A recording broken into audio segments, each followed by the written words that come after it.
Assalamualaikum warahmatullahi wabarakatuh. Bismillahirrahmanirrahim. Allahumma sholli ala Muhammad wa ala ali Muhammad. Terima kasih kepada teman-temanku semuanya yang bersedia mampir dan hadir di Ubay Channel. Apa kabar teman-temanku semuanya? Semoga Allah senantiasa menjaga keimanan, keislaman, dan kesehatan kita semuanya. Baik teman-teman, kali ini saya akan membahas tentang fikih Ramadan. Ya, sebuah bulan yang merupakan bulan paling utama, bahkan ya adalah keutamaan yang paling utama umatnya Rasulullah, yaitu ada di bulan Ramadan, tepatnya di malam Lailatul Qadar. Ya teman-teman, sebelum kita membahas, mari kita berdoa dulu. Bismillahirrahmanirrahim. Rabbi zidni ilma, agar Allah senantiasa memberikan kemudahan dan keberkahan ilmu yang kita dapatkan. Dan buat teman-teman yang sekiranya menganggap channel ini bermanfaat, silahkan dukung Ubay Channel untuk semakin berkembang dengan cara mengklik tombol subscribe di bawah dan di-share ke teman-teman yang lainnya. Oke, kali ini kita akan membahas tentang fikih Ramadan itu terkait pengertiannya, dasar hukumnya, syarat dan rukun, hikmah puasa, sunnahnya, ya, sampai ke pembatal puasanya. Nah, yang pertama kita membahas tentang pengertian puasa. Ya, teman-teman, puasa ya bahasa Arabnya itu saum ya, saum. Nah, menurut bahasa puasa itu adalah al-imsak, yaitu menahan. Ya, menahan. Menahan apa? Nah, ini menurut syariat puasa yaitu menahan diri dari hal-hal yang membatalkan puasa. Nah, dari hal-hal yang membatalkan puasa, tapi ada waktunya ya, bukan setiap hari ya, bukan sepanjang hari, bukan setiap hari, bukan sepanjang hari 24 jam gitu ya, tapi ada waktunya, yaitu sejak terbit fajar hingga terbenam matahari ya. Terbit fajar hingga terbenam matahari ini adalah waktu subuh ya. Jadi sejak berlakunya waktu subuh atau mulainya waktu subuh hingga terbenam matahari yaitu maghrib. Akan tetapi harus dengan niat puasa. Nah, itu namanya puasa. Nah, kita sekarang membahas tentang Ramadan. Nah, kalau puasa Ramadan itu adalah puasa yang dilaksanakan pada bulan Ramadan yang jumlah harinya antara 29 dan 30 hari dalam puasa. Ya, bulan Ramadan itu adalah bulan yang sesudahnya bulan Sya'ban ya. Jadi menggunakan kalender Hijriyah atau tahun Qamariyah. Nah, pertama kita akan membahas juga selanjutnya adalah tentang hikmah berpuasa. Apa sih hikmahnya berpuasa? Apakah jangan-jangan kita berpuasa itu sia-sia? Nah, yang jelas pertama adalah hikmahnya yaitu kesempatan untuk memperbanyak ibadah kepada Allah. Karena apa? Karena bulan puasa itu bulan di mana Allah itu melipat gandakan pahala beribadah. Sehingga ini adalah kesempatan untuk kita memperbanyak ibadah, karena nilainya sangat luar biasa. Ibadah sunnah aja, ibadah sunnah di bulan biasa itu nilainya hampir atau bahkan sama dengan ibadah wajib. Apalagi ibadah wajibnya di bulan puasa, Masya Allah. Jadi kesempatan kita untuk memperbanyak ibadah, apapun ibadahnya ya. Yang paling penting atau yang paling utama adalah ibadah sholat ya, sholat 5 waktu, berbakti ke orang tua, membantu teman dalam hal kebaikan ya, dan sebagainya. Terus mendisiplinkan makan di waktu yang tertentu untuk berbuka. Nah, ini biasanya kalau teman-teman makan itu kan biasanya semaunya sendiri ya, atau kapan waktunya gitu. Tapi kalau puasa itu kan jadi disiplin. Itu makannya cuma ada di waktu berbuka dan berwaktu sahur. Dan dianjurkan jangan berlebihan ya. Karena mentang-mentang dari pagi sampai malam sampai maghrib itu enggak makan, tapi nanti di waktu buka malah langsung dibabat semuanya, dihabisin semuanya. Nah, itu nanti malah akan berdampak kurang baik, yaitu kurangnya semangat dalam hal tarawih misalkan. Terus menanamkan rasa peduli sosial di hati orang-orang kaya. Nah, jadi ketika yang namanya puasa itu umat Islam sedunia itu merasakan lapar. Pertanyaannya, ketika hari-hari biasa orang yang kaya misalkan atau kita sendiri sering lapar enggak? Enggak kan? Jarang lapar karena makanan tercukupi. Pertanyaannya lagi, bagaimana dengan kondisi orang, anak-anak di jalanan, ya, pengemis dan sebagainya? Mereka sering kelaparan, ya. Bahkan kita sering mendengar kan, ada seorang manusia yang hanya untuk demi suap nasi mereka rela mengais-ngais sampah atau mengais apa gitu ya demi suap nasi. Nah, sehingga dengan adanya bulan puasa kita ikut lapar, jadi kita merasakan, oh ternyata rasanya seperti ini ketika orang lapar, sehingga kita muncul rasa peduli membayangkan atau merasakan bahwasanya lapar itu nggak enak gitu, sehingga kita muncul rasa peduli, kita rela untuk berbagi kepada orang lain dengan apa, dengan sedekah. Nah, terus membiasakan untuk berhias diri dengan akhlak mulia. Nah, kenapa dalam bulan puasa itu kita benar-benar dianjurkan untuk berakhlak mulia, menjaga pandangannya, menjaga ucapan, menjaga tindakan. Akhlak mulia kepada siapa? Akhlak mulia kepada Allah ya, kepada orang tua, kepada yang punya istri kepada istri, yang punya suami kepada suami, kepada anak, dan pada orang-orang di sekitar kita. Nah, terus puasa menguatkan alat pencernaan. Nah, ini adalah puasa dalam segi kesehatan, karena puasa itu baik sekali dalam kesehatan. Buktinya apa? Buktinya kalau seseorang mau operasi atau melakukan hal-hal medis, itu bukankah dianjurkan selalu oleh dokter untuk berpuasa? Nah, itu baru puasa dalam tujuan medis. Artinya puasa itu sangat banyak sekali manfaatnya atau hikmahnya, seperti itu. Nah, hikmah puasa banyak lagi ya, lebih banyak dari ini. Wallahu alam ya. Kita lanjut tentang dalilnya berpuasa. Apa sih perintahnya berpuasa? Apakah itu sudah ada dalam Al-Quran? Ya, ternyata ada ya. Ada di surah Al-Baqarah 183. Nah, ini teman-teman insya Allah ini udah familiar ayat ini ya, udah terkenal sekali. A'udzubillahi minasyaitonirrajim. Ya ayyuhalladzina amanu kutiba alaikumussyam. Hai orang-orang yang beriman, diwajibkan atas kamu berpuasa. Kama kutiba alal ladzina min qablikum, sebagaimana diwajibkan atas orang-orang sebelum kamu, la'allakum tattaqun, agar kamu bertakwa. Dari ayat ini masya Allah ulama-ulama sudah menafsirkan panjang lebar. Nah, dari sini bisa kita pelajari juga, bisa kita tadaburi bahwasanya bagi orang yang beriman itu wajib berpuasa ya, kalau ngaku beriman. Dan terus bagaimana kalau orang yang nggak berpuasa? Itu namanya imannya dipertanyakan, beriman atau enggak gitu ya. Karena apa? Puasa adalah salah satu rukun Islam nanti di bawah ini. Nah, terus ini ada diwajibkan atas orang-orang sebelum kamu. Artinya apa? Orang-orang sebelum kita ya, sebelum umat Islam atau sebelum umatnya Rasulullah itu sudah berpuasa ya. Seperti umatnya Nabi Ibrahim, umatnya Nabi Musa itu sudah berpuasa. Akan tetapi puasanya berbeda dengan kita. Wallahu a'lam puasanya seperti apa ya. Nah, yang jelas puasanya seperti kita ini sudah ditentukan oleh Rasulullah dan dalam Al-Quran. Nah, selanjutnya dalil yang kedua itu dari hadis, yaitu dari perintahnya Rasulullah.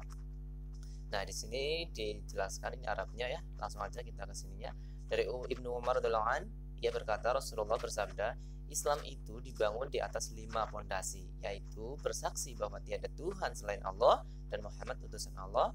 Lalu kedua, mendirikan sholat, ketiga menunaikan zakat, keempat menunaikan haji, dan keempat haji ya, kelima puasa Ramadan. Nah, ini adalah dalil tentang rukun Islam, di mana puasa adalah rukun Islam ya.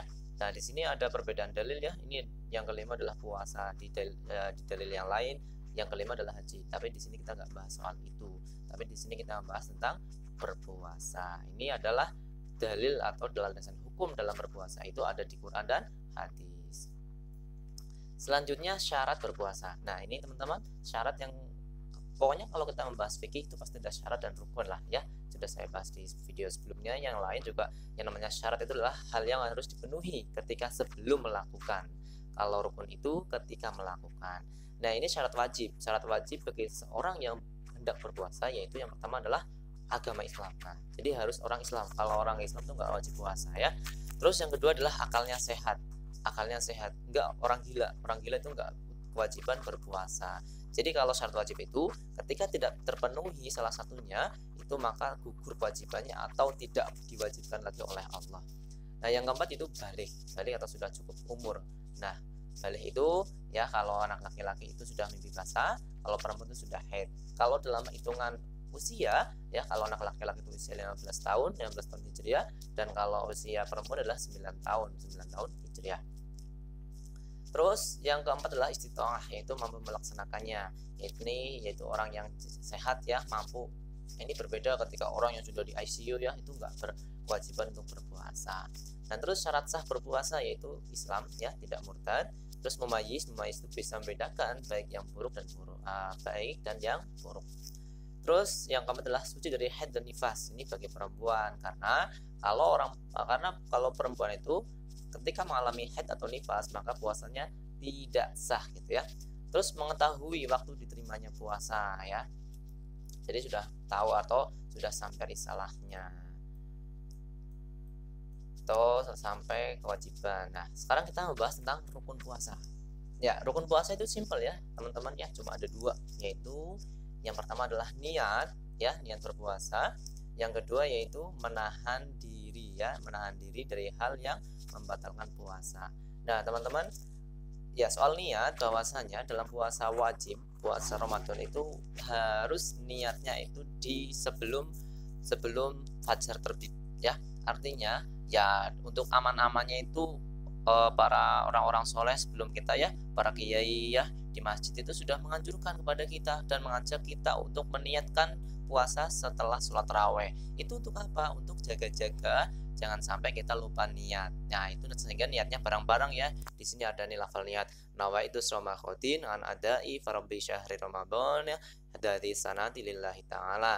Nah, tapi ya teman-teman, yang namanya niat itu adalah pekerjaan hati, bukan pekerjaan lidah. Ya, kalau yang di dalam setelah sholat tarawih itu ada ucapan niat nawaitu ila akhirih, itu adalah belum niat, itu namanya ucapan. Nah, ingat niat itu di dalam hati. Nah, sehingga dianjurkan atau diwajibkan di hati itu mengucapkan.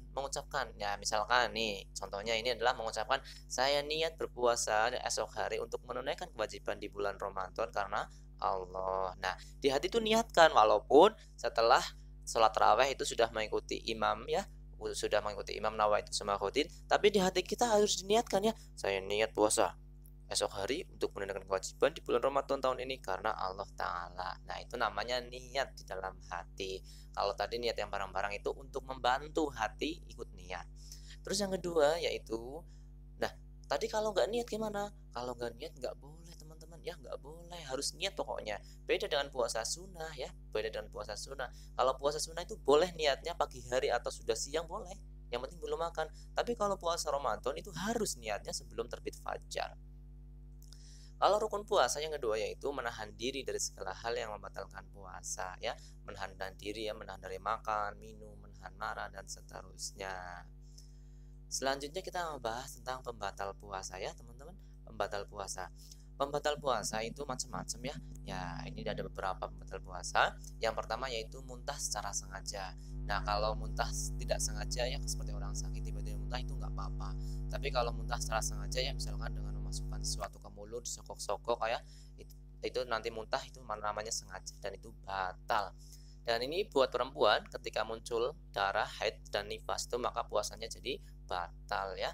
Terus yang ketiga adalah makan dan minum dengan sengaja.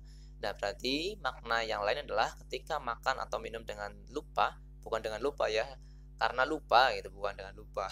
Karena lupa berarti itu nggak batal. Misalkan ketika biasanya kan kita nggak puasa gitu, tiba-tiba masuk bulan puasa, pergi kemana-mana atau ke teman gitu ya. Nah, itu situ ada makanan atau minuman, kita nggak sengaja minum, dan itu kita nggak apa-apa asal lupa. Tapi ketika sudah ingat, jangan lupa ya. Ketika sudah ingat langsung dibuang ya. Jangan sampai dilanjutkan. Nah, terus mengeluarkan mani ini buat laki-laki ya, mengeluarkan mani dengan sengaja ya, dengan sengaja itu maka puasanya menjadi batal. Terus berniat membatalkan puasa. Yang selanjutnya adalah berhubungan suami istri di siang hari ya. Bapak ibu yang sudah berumah tangga tidak boleh berhubungan suami istri di siang hari. Dan nanti ketika berhubungan suami istri maka dendanya itu banyak sekali, susah berat sekali ya. Nah, terus itu murtad, terakhir murtad. Nah, ini adalah pembatal puasa. Tapi teman-teman jangan salah ya, yang namanya berpuasa itu memang ada pembatalnya. Tapi ada yang lebih bahaya lagi, yaitu apa? Pembatal pahala. Jadi memang puasanya bisa aja sah, bisa aja dari semua ini gak dilakukan. Memang ada seorang yang gak muntah sengaja, gak haid, gak mengeluarkan mani, pokoknya gak melakukan ini, tapi dia gak mendapatkan pahala puasa ya, berkurang puasanya, bahkan bahkan nggak dapat sama sekali pahalanya. Kenapa? Ya ini di sampingnya nih ada 3 perkara puasa jadi sia-sia. Nah, 3 perkara puasa jadi sia-sia artinya pahalanya berkurang, bahkan pahalanya hilang. Cuma cuma menjalankan puasa tapi nggak ada pahala. Rugi nggak? Rugi banget ya. Nah, ini apa perkaranya? Yang pertama adalah berkata dusta, ya, berkata dusta. Jadi memang ini nggak melakukan ini, nggak muntah dan sebagainya, tapi dia dusta, suka berbohong ya, bersaksi palsu dan seterusnya. Maka ya puasanya itu sia-sia. Apa dalilnya? Ini dalilnya di riwayat Tabrani. Betapa Rasulullah bilang ya, Rasulullah bersabda, betapa banyak orang yang berpuasa namun dia tidak mendapatkan dari puasanya tersebut kecuali rasa lapar dan dahaga. Ini nih, Rasulullah sudah menegaskan. Jadi orang yang berpuasa itu memang sah mungkin ya, secara puasanya sah, tapi dia cuma mendapatkan rasa lapar dan dahaga, tapi nggak mendapatkan pahalanya. Naudzubillah ya, jangan sampai. Karena apa? Pahala puasa itu besar sekali. Bahkan yang namanya pahala puasa itu tidak disebutkan pahalanya seberapa. Kenapa? Allah sudah menegaskan bahwasanya kenapa pahala puasa itu tidak disebutkan, karena saking besarnya biar Allah yang tahu itu ya. Nanti Allah yang memberikan kita keistimewaannya itu nanti di akhirat kelak. Insya Allah seperti itu ya. Terus yang kedua apa? Berkata lahu, yaitu sia-sia dan rafas, kata-kata pornografi. Ini menurut Ibnu Majah dan Hakim. Dan yang ketiga adalah maksiat. Nah, ini banyak sekali ya kemaksiatan ya, seperti menggunjing ya, gosip gitu ya, membicarakan aib orang lain, itu nggak boleh ya. Masya Allah, kita benar-benar harus berusaha menghindarkan itu ya. Ketika kita tiba-tiba terpeleset seperti itu, kita segera bertaubat ya, meminta ampunan, meminta maaf pada orang yang kita zalimi ya, sehingga kita insya Allah akan mendapatkan, insya Allah kita akan puasanya akan sah, dan kita akan mendapatkan pahala puasa yang betapa besarnya. Karena umat-umat terdahulu nggak mendapatkan keutamaan seperti kita yang sebagai umatnya Rasulullah SAW. Oke, kita lanjut, yaitu tentang kesunahan dalam berpuasa.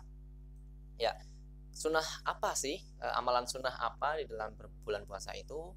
Yang pertama yaitu adalah mengakhirkan sahur. Ya, ini adalah dari riwayat para sahabat ya, diriwayatkan sahabat. Nah, bahwasanya Rasulullah itu kurang lebih ketika sahur menjelang waktu subuh itu kurang lebih bacaan Al-Quran 50 ayat. Nah, yang 50 ayat itu tidak panjang, tidak pendek. Artinya apa? Rasulullah itu mengakhirkan sahur untuk menunaikan puasa di hari itu.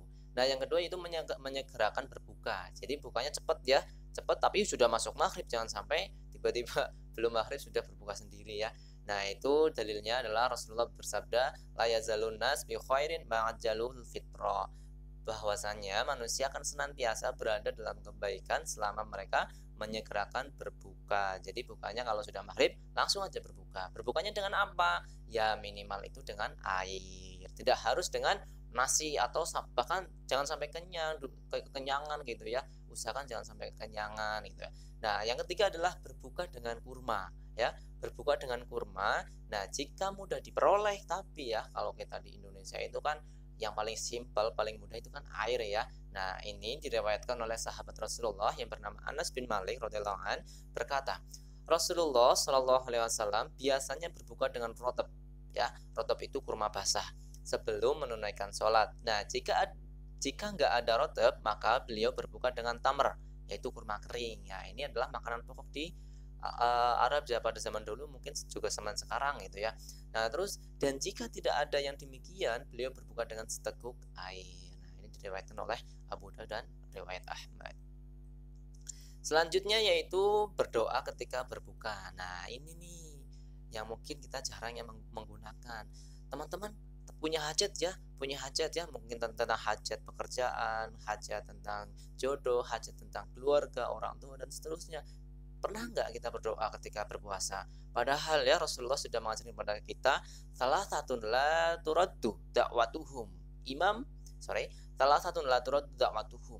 Ada 3 orang yang doanya tidak ditolak. Ini Rasulullah yang bilang loh. Jangan main-main loh. Artinya ketika Rasulullah sudah bersabda ini udah pasti benar ya. Udah pasti benar karena apa yang Rasulullah sabdakan itu adalah tuntunan wahyu Allah.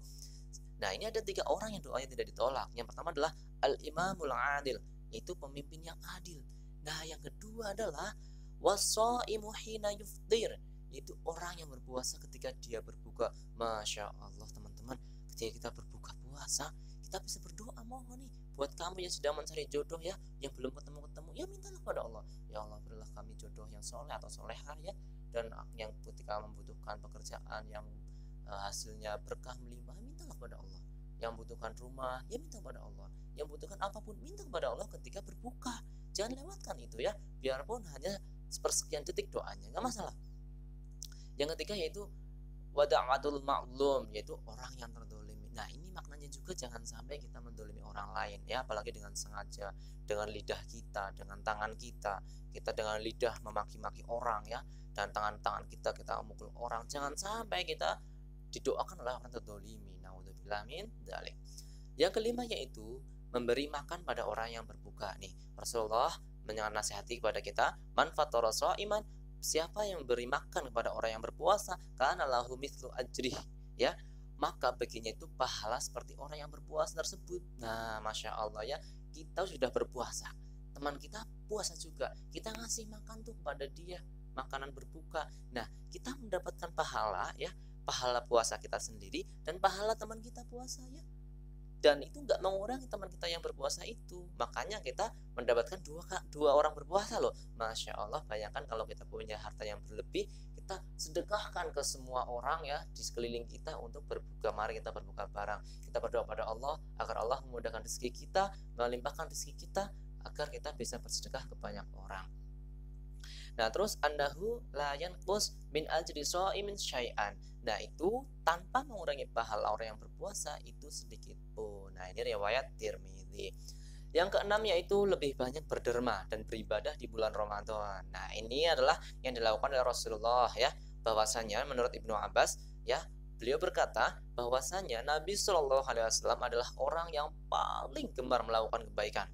Nah kedermawanan ya yang beliau lakukan itu lebih lagi di bulan Ramadan. Masya Allah ya, tuntunan kita Nabi Muhammad SAW di hari-hari biasa aja beliau sudah dermawan sekali ya. Saya pernah membaca bahwasanya ketika Rasulullah mau tidur, beliau mengingat masih ada dinar ya, kalau sekarang tuh masih ada uang tersimpan, Rasulullah tuh belum mau tidur kalau uang itu belum disedekahkan. Masya Allah ya, sehingga itu adalah contoh buat kita ya untuk pekat dengan orang lain ya, biarpun kita belum bisa menyedekahkan atau menyerahkan seluruh harta kita, paling enggak kita berusaha untuk meniru Rasulullah. Nah Rasulullah itu saking dermawannya itu lebih-lebih ketika bulan Ramadan. Masya Allah, ini juga harus kita contoh ya. Kita bulan Ramadan apa yang kita punya ya, misalkan kita punya uang atau punya barang yang bisa disedekahkan, ayo kita sedekahkan, kita rebut pahala di bulan Ramadan ini. Alhamdulillahirobbilalamin. Ya terakhir teman-teman, kita berdoa ya, semoga Allah memberikan kita keistiqomahan dalam iman dan Islam. Ini ada doa yang terakhir itu, Allahumma inni as'alukal jannah wa a'udzubika minan nar. Ya Allah, aku memohon kepadamu surga ya, memohon kepadamu surga. Apa sih tujuan kita selain surga? Apa sih tujuan kita selain itu Allah itu nanti di surga? Wa a'udzubika minan nar, dan aku berlindung kepadamu dari neraka. Kita mendapat surga dan terhindar dari neraka. Alhamdulillah, amin ya rabbal alamin. Allahumma sholli ala Muhammad. Ya teman-teman, silahkan dikritiki atau dinasihati saya di kolom komentar atau dikoreksi. Dan bila ini manfaat channelnya, silahkan diklik tombol subscribe dan di share ke teman-teman yang lain. Sekian dari saya. Wassalamualaikum warahmatullahi wabarakatuh.